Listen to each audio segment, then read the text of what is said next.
Fala galera, esse review vai ser um pouquinho diferente, né? O que que acontece? Então, pra vocês. Bom, primeiro, vamos lá. Eu vou fazer o review agora do Funko Pop do Baby, né? Do Dragon Ball GT. Foi um dos primeiros grandes inimigos dessa saga. Vamos lá, eu vou fazer um review pra vocês rapidamente, né? Só contextualizando. Geralmente eu sempre mostro o Pop dentro da caixa, eu faço um unboxing, mostro a caixa dele. E aqui eu vou fazer a mesma coisa, eu só não vou fazer o unboxing. Por quê? Esse Pop ele já vem com uma base, tá? Geralmente, nos meus pops eu compro uma base separada. Acabei de bater aqui no microfone, foi mal, galera. Eu geralmente compro uma base separada e coloco nos meus pops. Porque eu deixo eles expostos, fora da caixa, e enfim, eu já falei em alguns outros vídeos que tenho medo que eles caiam, e aí como alguns são meio sem equilíbrio, eu coloco a base para que eles não venham a cair. Só que o que acontece? Eu poderia muito bem tirar, colocar dentro da caixa, né, enfim, fazer um unboxing normal e o review, como, sei lá, alguns criadores fazem. O porém é que eu tenho uma questão, eu geralmente colo, tá? Eu colo a base embaixo dos pés. Vocês vão ver aqui, não sei se vai conseguir ver. Ó, tem tipo um... tá colado. Tem tipo uma gosminha aqui, é porque tá colado, tá? Nos pés. Aí, ó, tá vendo? Tá? Certo? Por que que eu colo? Eu sei que muita gente vai agora me atacar nos comentários. O que que acontece, gente? Eu tenho uma coleção relativamente extensa de pops, tá? Eu tenho mais de 400 pops. Então, assim, eu creio, sinceramente falando, que eu não vá me desfazer deles. Eu não sei o dia de amanhã, né? Vou dar meio que um desabafo aqui. Eu não sei o dia de amanhã, mas eu creio que eu não vou me desfazer deles, certo? Porque é uma coleção muito extensa. Quem já teve uma coleção muito grande de pop ou de qualquer outra coisa teve que se desfazer, sabe o quão difícil é e como é complicado. Não só o valor sentimental, como a questão do valor de vocês se desvencilhando de um por um, é muito grande a coleção, enfim. Eu não sei o dia de amanhã, como eu disse, talvez eu precise, espero que não. Mas, pelo sim, pelo não, eu colo a base dos meus pops com uma colinha para poder segurar e eu não ficar caindo. Por que que tu colou? Por que tu não colocou e tal? Galera, então, porque mesmo assim ela fica meio em falso. E aí, às vezes, fica entortando os pops vão entortando com calor e tal. Enfim, quem tem pop há muito tempo sabe que alguns pops eles acabam com, se você mora num local muito quente, né? Ou se você deixa eles muito expostos ao sol, além de perder a cor, se eles ficarem expostos ao sol, né? Um sol muito forte, é...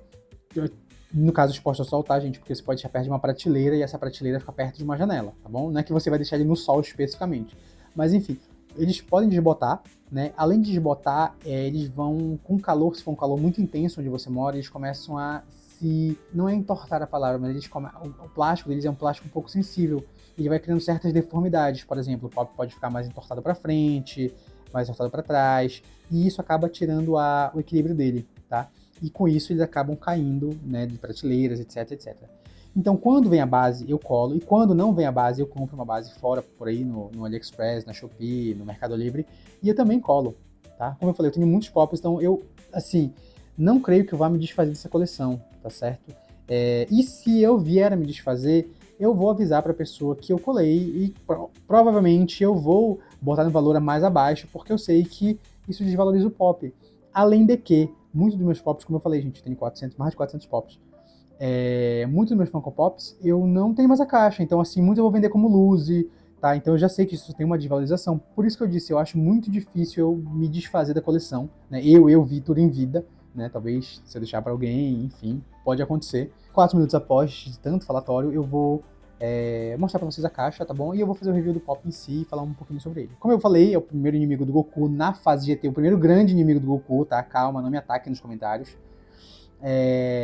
E ele é um androide, basicamente ele é uma espécie de simbiote e androide, tá? Ele é meio que lembra muito o androide do Exterminador do Futuro, eu não sei qual é, tá? Mas é um deles, 2 ou 3, que ele é meio tipo um gelatinoso, ele é meio líquido, tá?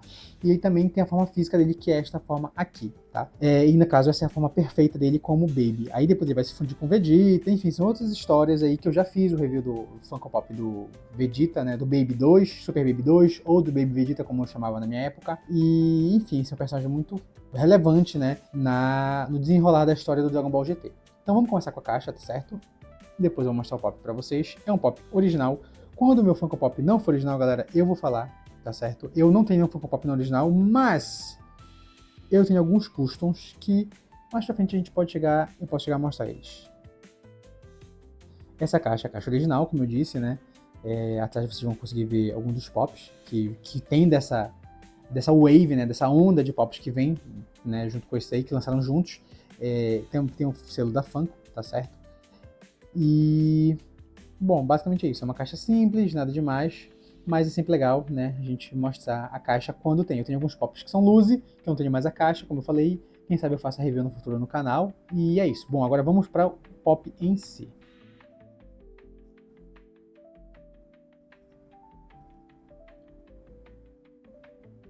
Bom, esse aqui é o Funko Pop do Baby. Eu vou baixar um pouquinho aqui mais a câmera, fazer uma rodadinha para vocês aí, né? Já falei um pouquinho sobre o Pop.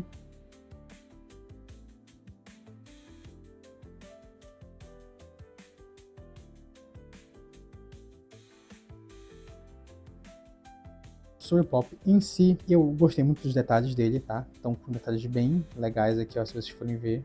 Detalhes bem interessantes. Acho que ficou muito bem colocado aqui esses detalhes. Ó, se vocês forem perceber, bem bacana, certo? Vocês sabem como é que é o padrão de qualidade da Funko, então assim, tem que ter sempre aquela ressalva sobre algumas coisas dele, mas em suma eu gostei bastante. Gosto de como eles fizeram essa armadura. Assim, vou falar pra vocês que particularmente eu esqueci de comentar isso no vídeo do Baby Vegeta, tá? Então quem estiver vendo do Baby Vegeta, me perdoe, eu esqueci, tá certo? Porque eu tô gravando do Baby depois do Baby Vegeta ou Super Baby 2, como preferirem chamar, tá certo? Mas assim, aqui eles só pintaram, tá? Ó, só tá pintado. Tipo, é lógica do Pop, é a armadura, mas aqui só tá pintado. O do Super Baby 2, ele é tipo uma armadura, e eu achei isso muito legal. É uma armadura mais... parece uma armadura, sabe? Parece uma armadura por cima do peitoral dele, entendeu? Não parece só que é uma cor diferente da pele, tá? E tá tudo bem, porque realmente no Baby é assim. Mas no Super Baby ou no Baby Vegeta, não. Ele é realmente como se fosse uma armadura, dá a entender como se fosse uma armadura, né? E eu achei legal que eles realmente tiveram esse cuidado de fazer isso. Confesso pra vocês que eu acho que eles gostam muito de Dragon Ball GT, quem criou os Funko Pops do Dragon Ball GT, porque eles têm todo um cuidado, tá? Tá muito legal, ó. Tem todos os detalhes aqui atrás, tá certo? As linhas são, tipo, não são só pinturas, são linhas mesmo mais aprofundadas, tá? Tem esse corte aqui na frente, ó.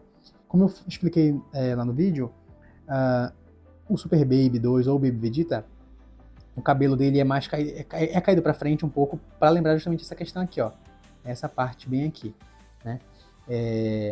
E eu gostei das cores, eu acho que tá bem legal, tá? Eu acho que tá bem bacana. E eu vou fazer melhor, eu vou pegar o Super Baby, né? Pra poder comparar aqui com vocês só um instante. Pronto, galera, voltei aqui, tô com o Super Baby 2, tá? Como eu disse pra vocês, ele tem esse cabelo mais assim, isso é o Baby Vegeta, tá, galera? Quem não sabe, esse aqui é o Baby Vegeta, ou então é o Baby fundido com Vegeta, é a última transformação dele. Como eu disse, esse cabelo dele assim é caído, tá? É mais caído pra frente, por conta dessa coisa aqui do Baby, tá? Por isso que ele é mais caído assim pra frente, certo? Senão não seria dessa forma. Como eu disse, outro detalhe que eu acho legal, tá? Nesse Baby aqui, ó, vocês podem ver que é um pouco mais acima. Parece realmente uma armadura, tá vendo? É mais grossinho aqui, ó, certo? E esse aqui não, é como se fosse a pele dele pintada, tá? Certo?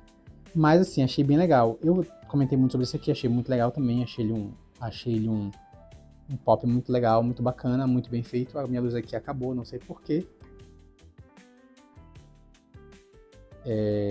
Achei muito bacana, muito legal, achei bem interessante. Gente, minha luz aqui acabou, eu pedi desculpa pra vocês, mas enfim, acho que vocês conseguiram já ver um pouco dos detalhes do pop. Esse aqui vai ficar um pouco mais assim, né? Eu vou estar tirando agora o Baby Vegeta daqui para finalizar o Baby em si.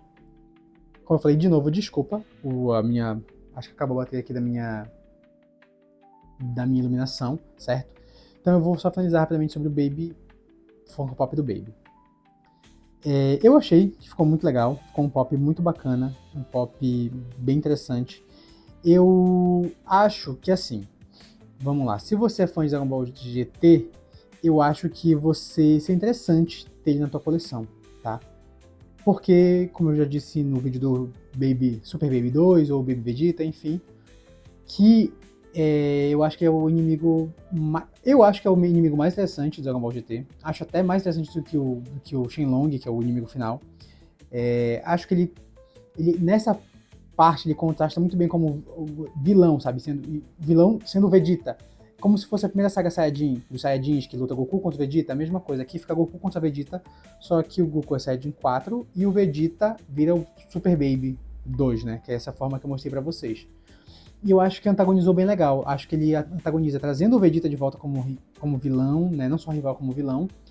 E trazendo poderes diferentes pro Vegeta, sem ser o Super Saiyajin, sabe? Eu acho isso bacana, dá uma diferenciação na obra.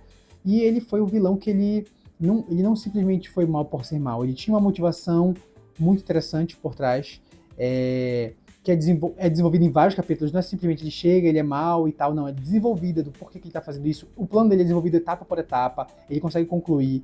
Então, assim, eu acho que ele é o vilão mais bem escrito de Dragon Ball GT, se duvidar, talvez até de Dragon Ball Z também, tá? Eu acho que ele é muito bem escrito, ele tem uma motivação boa, ele tem um plano traçado, ele consegue concluir o plano dele, ele literalmente consegue concluir o plano dele, gente. Literalmente ele derrota o Goku, ele vence, tá? Ele só não mata o Goku, mas ele vence, ele literalmente vence. E aí, né, ele consegue desenrolar o plano, ele consegue fazer tudo acontecer, as coisas estão se desenrolando, sabe? Então eu acho que ele é um vilão muito bem escrito, sabe? É muito bem desenvolvido.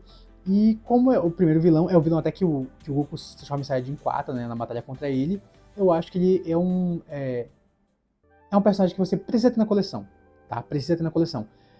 Como eu disse, depende da tua coleção, do teu nível de colecionismo, de como tá a tua coleção, como tu tá organizando, seria talvez interessante você ter só o Super Baby 2, porque ele já é mais característico do que o Baby em si. Mas, se a tua coleção é um pouquinho maior, você consegue ter como ter esse, né, também financeiramente, também tem espaço para ter, eu acho que é legal sim ter o Baby, tá? Eu sou uma pessoa que eu acho legal ter as evoluções quando você pode ter, tipo o Baby, o Super Baby, o Vegeta também do Dragon Ball GT, eu acho legal manter essa escala de transformações. Eu gosto, a minha coleção tem bastante isso. E se você gosta, eu acho que é sim um boneco que você precisa ter na coleção. É bem interessante, é bem bacana, sabe? Se você for esse tipo de colecionador, né? Porque fala muito sobre a saga GT. Caso não, você pode se manter só no Super Baby 2, que mostra mais como é realmente o inimigo, né? Que é o inimigo final, Super Baby 2 e tal, enfim. Ou Baby Vegeta, como eu fico falando por aí, né? No mais, sobre o Pop, né? Se eu fosse dar uma nota pra ele, eu acho que eu daria... Eu acho que um 10, eu daria um 10 pra ele. Não é o meu Funko Pop favorito de Dragon Ball GT, mas eu daria um 10 porque eu acho que ele tá bem fiel ao anime. As cores estão bem fiéis, o boneco tá bem fiel, os detalhes estão bem fiéis. Eu acho que ele ficou muito, muito bem feito, muito bem representado, tá? Então eu acho que ele é um 10 com certeza. Lembrando que assim, a nota que eu tô dando, gente, ela é relativa, tá? Vai depender muitas das vezes de afetividade, coisas, se o pop tá bem feito, se o pop captura bem a característica do personagem, enfim, né? Eu vou ser sincero pra vocês que a forma normal do Baby, essa daí, não é que eu sou tão fã, tá? Eu prefiro realmente ir na forma Baby Vegeta ou Super Baby 2, enfim, eu vou parar de ficar falando do Super Baby 2. Mas eu tenho que admitir que tá muito bem feito. Então, pra mim, ele é um 10 por conta disso, sabe? Como eu falei, o Baby Vegeta, que é o meu favorito, por exemplo, um dos meus favoritos em Dragon Ball GT, eu botei 9. Porque eu achei que podia fazer alguns detalhes aqui ou ali. Mas é uma coisa pessoal também. Mas eu botei 9. Esse eu botei 10 porque eu acho que tá muito fiel ao personagem do anime. E não teria muito o que alterar, na minha concepção, tá? Então é isso, galera. Se você gostou, deixa aquele like. Compartilhe esse vídeo com quem gosta de Funko Pop, com quem gosta de Funko Pop de Dragon Ball GT, de Dragon Ball Z, de Dragon Ball, com quem gosta da franquia. E deixa aquele like, comenta, se puder compartilhar como eu falei, né? E é isso, valeu, até a próxima.